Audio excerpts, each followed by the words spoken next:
Shalom saudara yang dikasihi oleh Tuhan.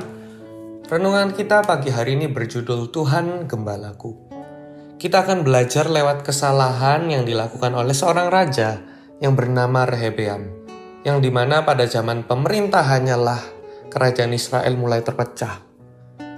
Mari kita baca dalam kitab 2 Tawarik pasalnya yang ke-10 ayat yang ke-3 sampai 11.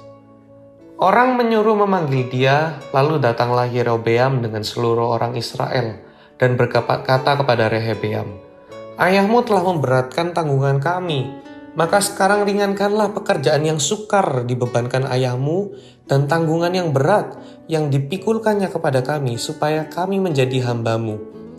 Tetapi ia menjawab mereka, "Datanglah kembali kepadaku lusa." Lalu pergilah rakyat itu. Sesudah itu Rehabeam meminta nasihat dari para tua-tua yang selama hidup Salomo mendampingi Salomo ayahnya. Katanya, "Apakah nasihatmu untuk menjawab rakyat itu?"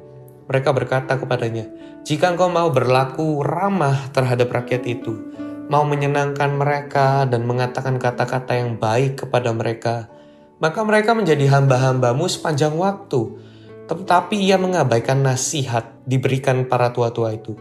Lalu ia meminta nasihat kepada orang-orang muda yang sebaya dengan dia dan yang mendampinginya.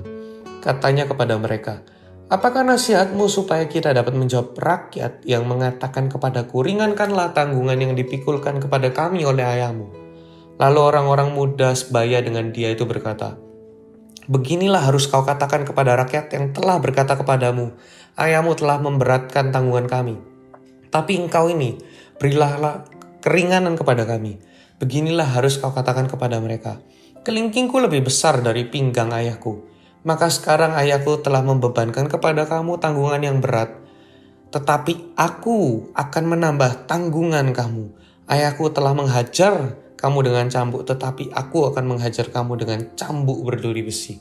Saudara, kita bisa belajar ada kesalahan fatal yang dilakukan oleh Raja Rehabeam, yaitu menjadikan orang terdekatnya menjadi gembala atas hidupnya. Di sini kita tidak bisa diskriminasi umur. Memang di cerita ini orang muda memberikan pandangan yang salah atau keputusan yang salah kepada Raja Rehabeam. Memang nasihat para tua-tua lebih baik di cerita ini. Tetapi bukan artinya nasihat para tetua juga pasti betul atau harus dan selalu didengarkan. Sebab nyatanya ada nabi-nabi dan para tua-tua juga yang memberi keputusan yang salah pada raja-raja pada masa itu. Pada intinya, yang kita bisa pelajari dari cerita Raja Rehabeam ini adalah jangan jadikan orang terdekat kita menjadi gembala atas hidup kita. Sekalipun orang itu adalah orang tua kita, pasangan kita, sahabat kita, kepercayaan kita. Mari kita percayakan hidup kita seutuhnya itu kepada Tuhan. Mari kita limpahkan segala keputusan yang kita ambil, itu kita percayakan kepada Tuhan dan bukan kepada orang-orang yang kita anggap dekat. Meminta nasihat dan sudut pandang banyak orang itu harus, agar kita bisa mendapat banyak pertimbangan. Amsal pun mengatakan dalam Amsal 15 ayat 22, "Rancangan gagal kalau tidak ada pertimbangan, tetapi terlaksana kalau penasihat banyak." Itu artinya penasihat itu harus. Bertanya pada banyak orang itu harus. Karena semakin banyak pertimbangan, maka semakin baik, saudara. Tetapi yang menjadi masalah, jika keputusan yang kita ambil berdasarkan seberapa dekat dan percaya kita kepada orang tersebut. Berapa banyak orang jatuh karena keputusan yang diambil itu berdasarkan dengan kedekatan mereka dengan orang tersebut.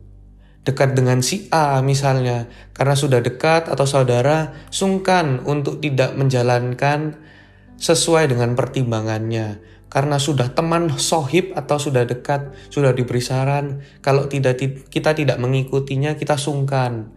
Akhirnya kita ikuti. Keputusan yang kita buat jika berdasarkan kedekatan kita dengan seseorang, itu akan menjatuhkan kita atau itu akan membunuh kita. Kalau kita jadikan orang yang terdekat kita itu sebagai gembala atas hidup kita, maka kita akan terjatuh, saudara. Jadi marilah kita meminta banyak pertimbangan kepada banyak orang-orang hebat, orang-orang terdekat, orang-orang yang bijaksana. Tapi biarlah keputusan yang kita ambil selalu berdasarkan hubungan kita dengan Tuhan, berdasarkan pada apa kata Tuhan dan bukan apa kata orang terdekat kita. Karena hanya Tuhanlah yang bisa kita jadikan gembala atas hidup kita. Karena Tuhan Yesuslah gembala kita, gembala yang baik.